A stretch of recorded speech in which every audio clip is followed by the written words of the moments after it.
पढ़ी लिखी हो, पढ़ी लिखी होकर भी तुम इतनी बड़ी गलती कैसे कर सकती हो? तुम्हें इतना भी नहीं पता कि किसी भी अनजान को घर में ऐसे नहीं रखना चाहिए? तुम्हें कुछ नहीं पता कि वो कौन है, कहां से आई है, कहां रहती थी? कुछ नहीं पता तुम्हें? अपनी एक माँ से बढ़कर बच्चों की देखभाल और कोई भी नहीं कर सकता है। अगर वो अपने आप को इतना अच्छा दिखा रही थी तो तुम्हें ये तो समझना चाहिए था तुम दोनों को, उसके पीछे उसका कोई लालच हो सकता है। इतनी तो समझदारी दिखानी चाहिए थी।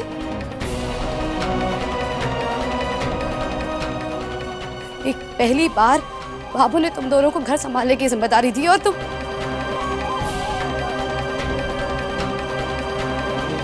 अरे इन मासूम बच्चों को वो खेल खेल में भीख मंगवा रही थी।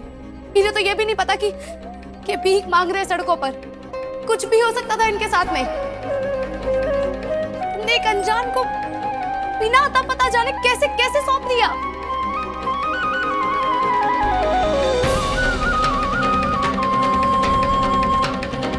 बेकार है अम्मी तुम्हारा पढ़ा लिखा होना। नहीं जेठानी जी, ऐसा मत कहो। कुछ ना होता हमारी चोरियों को। जेठानी जी, बाबा साहब हम मानते हैं हमसे बहुत बड़ी लापरवाही हुई है, हमें माफ कर दीजिए।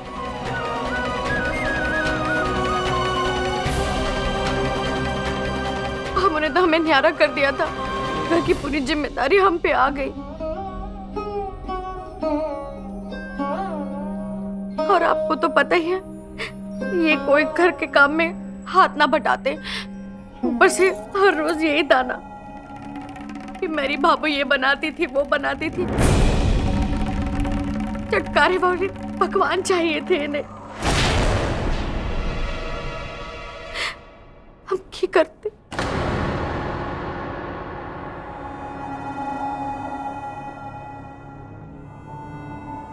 ऊपर से मोहित तो अलमारी से अपने कपड़े भी नहीं निकालते। तो आप ही बताइए हमारे ऊपर कितनी जिम्मेदारियां आ गई थी। पार्लर के साथ साथ घर भी देखना पड़ता था। तो मुझे ऐसा लगा कि पार्लर छोड़ के घर ही में ना बैठ जाना पड़े, इसलिए हमने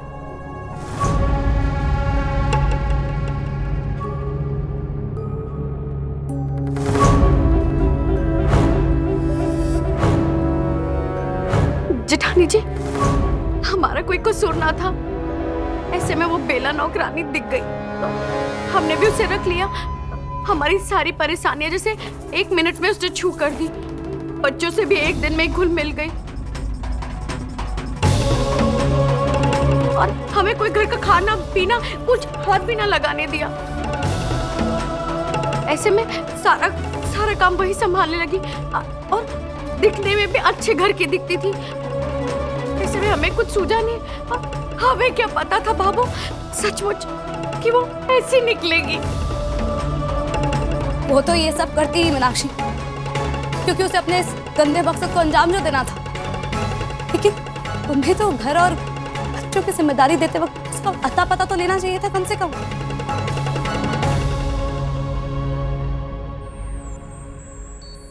मैं क्या बताऊं आपको, अगर अकेली लुगाई पे इतनी सारी जिम्मेदारी आ जाए तो वो बेचारी क्या करे। मैं जानती हूँ मीनाक्षी कि बहुत मुश्किल है। मैं भी तो घर और ऑफिस की जिम्मेदारी दोनों संभालती हूँ ना। मुश्किल है लेकिन नामुमकिन नहीं। ऐसे किसी भी अनजान को थोड़ी ना बच्चे तुम संभालने के लिए दे सकती हो। माफ कीजिएगा जेठानी जी, लेकिन आप ये पीड़ा ना समझ सको हो। घर और काम तो कोई भी इंसान संभाल सके हैं,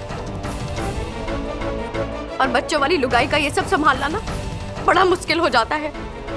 माँ बनना बहुत मुश्किल काम हो गए है, और उसके साथ साथ घर, दुकान, बच्चे, उनकी पढ़ाई लिखाई सब देखना कितना मुश्किल होता है। आपको इन सब बातों का अनुभव ही नहीं है तो आप हमारी पीड़ा क्या समझोगी।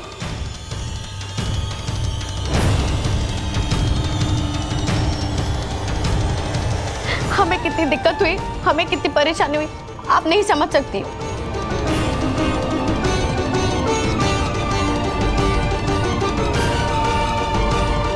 अब संध्या, सबसे पहले हमें वो बेला नौकरानी का पता लगाना होगा। अगर हम ऐसी बहस करते रहे, टाइम निकाल दिया तो वो कहीं शहर से दूर निकल जाएगी। उसको पकड़ना बहुत जरूरी है। हाँ सूरज जी, मैं अभी पुलिस स्टेशन के लिए निकल रही थी। एमली, उस कस्टमर का नंबर देना जिसके यहाँ वो बेला काम करती थी, शायद उससे कुछ पता चल सके। हाँ जेठानी जी, एक मिनट।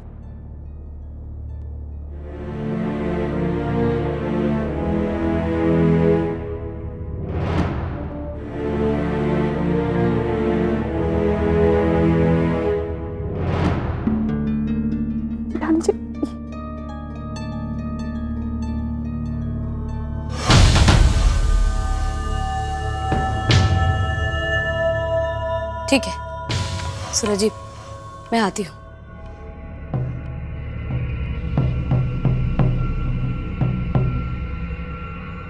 संध्या जी, चले मैं भी चलता हूँ, आपको छोड़ देता हूँ। नहीं नहीं सूरज जी, आप मुझ पर भरोसा रखिए, मैं सब संभाल लूंगी। भाभू को इस वक्त आपकी जरूरत है। आप भाभू के पास रहिए ना, मैं बस यूं गई और यूं आई। ठीक है, अपना ध्यान रखिए। पापा, बहुत बड़ी गलती हो गई हमसे।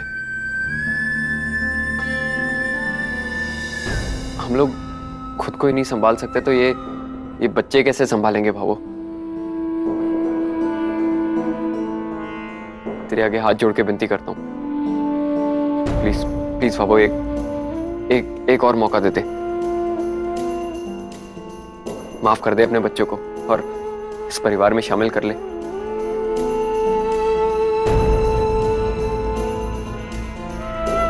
भाबो, हमारी बींदनियों की सजा हमें मत दे। हम तो समझ गए बाबू कि हम तेरे बिना, बाबा सा के बिना नहीं रह सकते। माफ भी कर देना बाबू, माफ कर दे और एक बार गले लगा दे। धनी और लुगाई दो जीव एक जान हो गए। लुगाई की गलतियों में धनी बराबर का हकदार हो गए।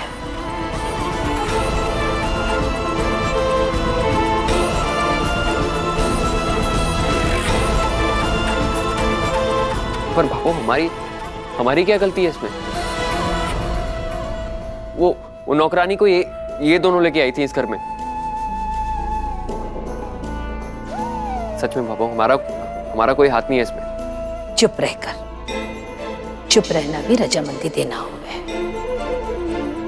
गलती करने पर एक दूजे ने ना टोकना, एक मतलब हो गए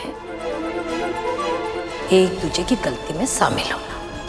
जब बैठे बैठे गरम गरम पराठे और फुलके मिल रहे थे, कपड़े धुले हुए और इस्त्री करे हुए मिल रहे थे, तब तुम दोनों ने ना सोचा ये जाकर के छोरी से पूछे कि रे छोरी, थारा तो पता क्या है ना? जब ये सब कुछ हुआ तो अपनी सारी गलती अपनी लुगाई के माथे पर मंडकर मां के गोदी में आकर बैठना चाहो। ना बेटा ना, थारी भाभू इतनी भोली ना है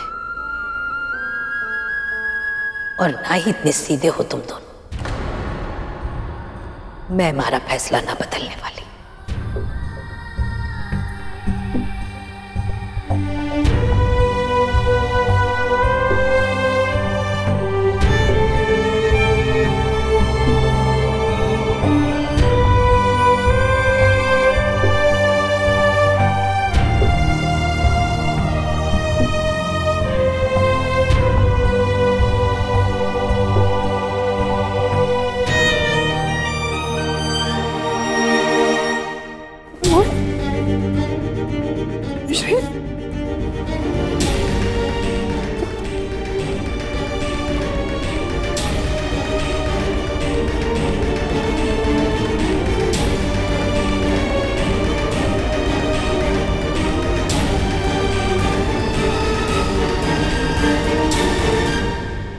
ये ले बेटा, अच्छे से खाना खा।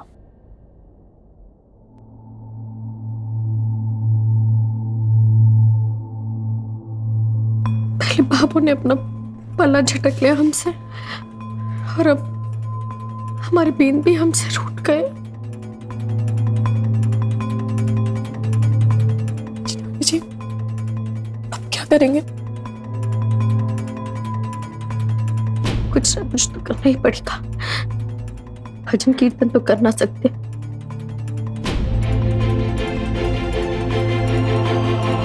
माफी ही मांगनी पड़ेगी। हाथ जोड़ के मांगेंगे तो शायद मन पिघल भी जाए, है ना? तुम चलो आगे।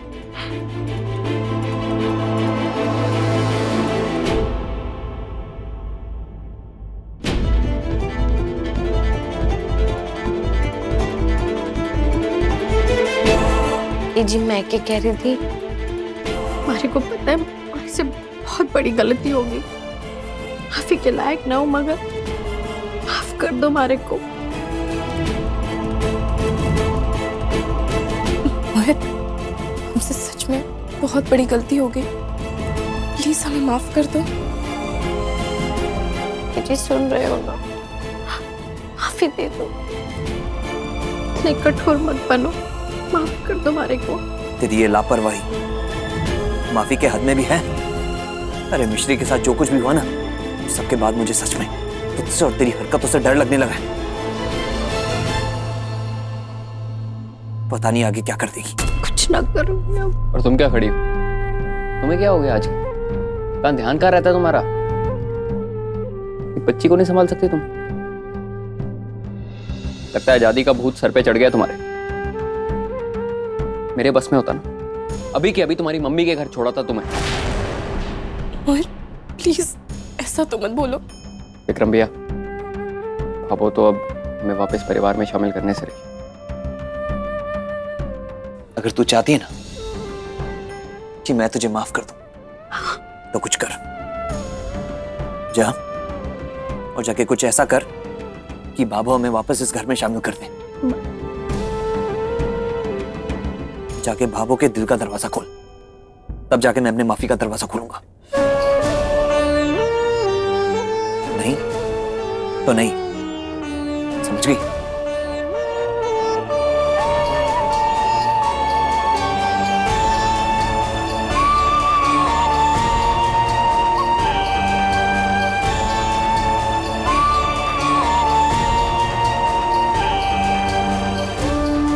चल मिश्री,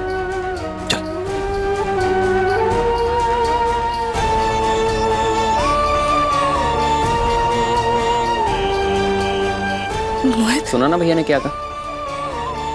मैं भी उनके साथ। तब तक तुम्हें माफी नहीं मिलेगी जब तक भाभो हमें माफ नहीं करते थे, समझी?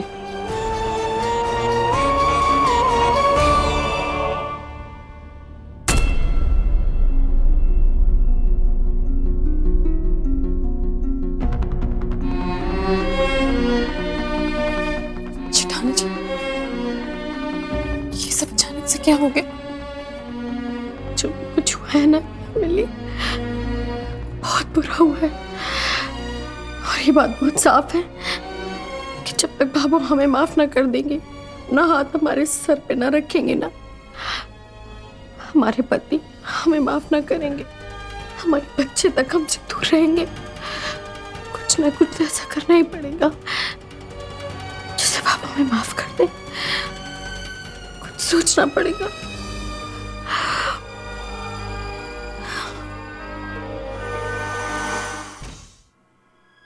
मेरा नाम सूरज राठी है, मुझे डॉक्टर साहब से मिलना है। वैसे फोन पे बात हो गई थी, उन्होंने कहा था कि आ जाओ। आ गया।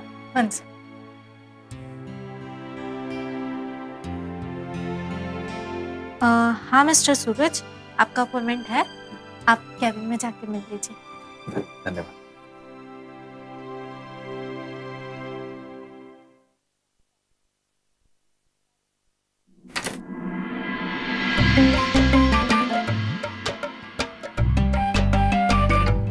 आप यहाँ? हाँ, पर आप यहाँ सूरज? ओ, मेरे हस्बैंड है। ओह, बैठिए।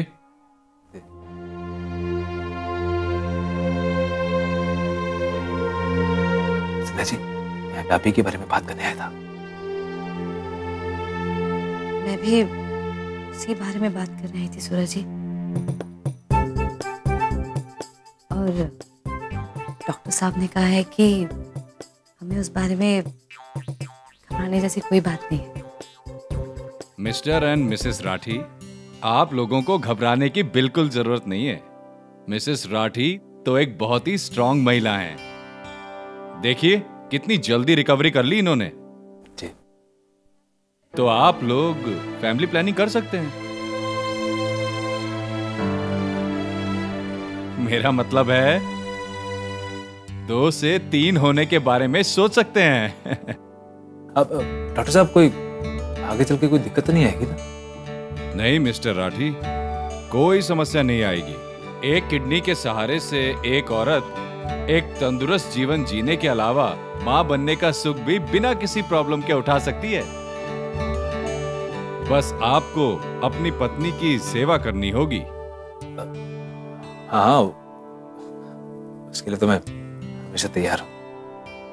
तो जाइए, खुशी खुशी और जल्द से जल्द एक नए मेहमान को इस दुनिया में लाने की तैयारी में जुट जाइए।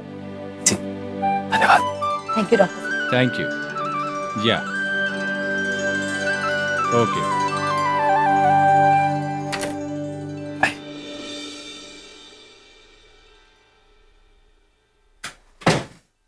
अब तो आपकी सारी चिंता दूर हो गई ना?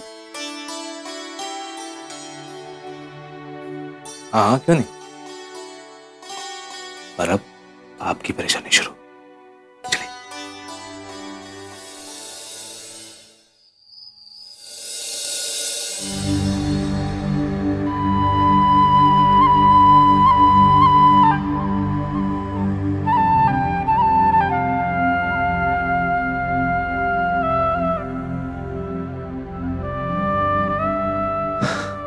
आइए।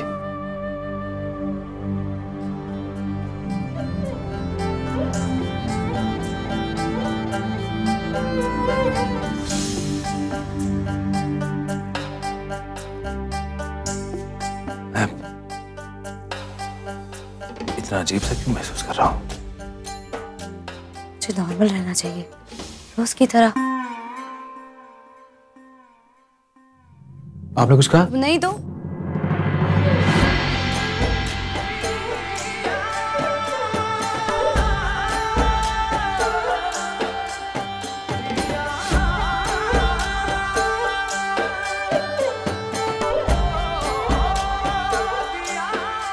सॉरी।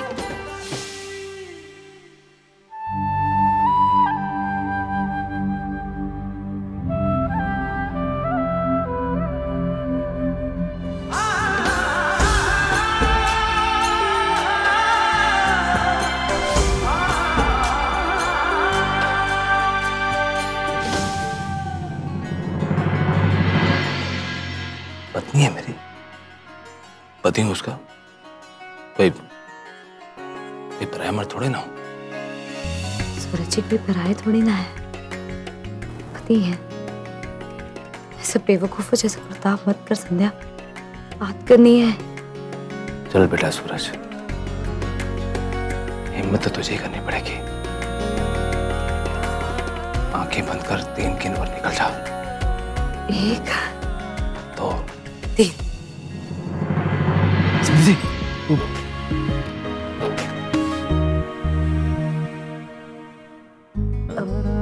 सूरज जी। हाँ हाँ, बोलिए ना।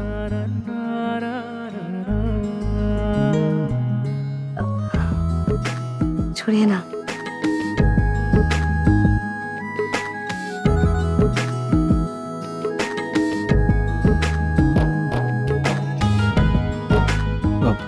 दुपट्टा मैंने जानबूझ के किया। नहीं, वो मतलब अचानक फंस गया, मैंने कुछ नहीं किया।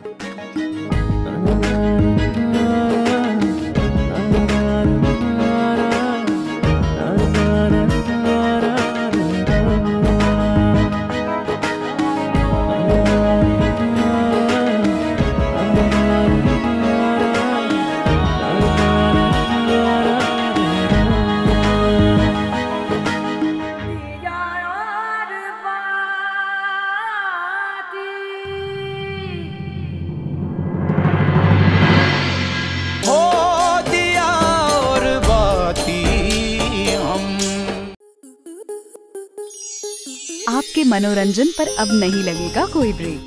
स्टार प्लस के बेहतरीन शोज देखने के लिए लाइक, शेयर और सब्सक्राइब करें स्टार प्लस यूट्यूब पेज को।